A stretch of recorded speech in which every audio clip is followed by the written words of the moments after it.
Je vais vous dire ce que je trouve un petit peu décevant dans ces nouveaux épisodes. En premier, pour moi, l'élément un petit peu dommage, c'est que c'est souvent les mêmes personnes qui reviennent, notamment Christian Horner, qui est là, à mon avis, dans 90% de toute la saison. Les pilotes, c'est souvent Carlos Sainz, Lando Norris, forcément, un petit peu Charles Leclerc, mais sinon, c'est pas très varié.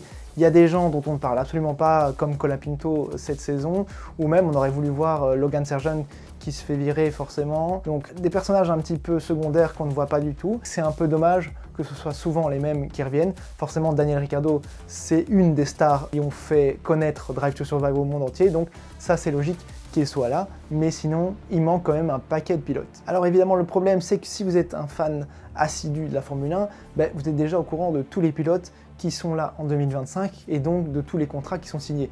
Donc lors des épisodes, évidemment, quand ils essayent de faire un petit suspense sur où est-ce que Carlos Sainz va aller, où est-ce qu'il va signer son contrat, et en fait, il n'y a pas vraiment de suspense puisque vous savez déjà qu'il a signé chez Williams. Évidemment, ce sera toujours le problème que Drive to Survive ne pourra pas sortir en même temps que la saison de Formule 1 et donc ils auront toujours un train de retard, mais je pense que alors ils devraient plutôt se focaliser sur les coulisses, vraiment sur les choses qu'on n'a pas vues, plutôt que d'essayer de nous créer du suspense sur en fait des histoires dont on connaît déjà la finalité.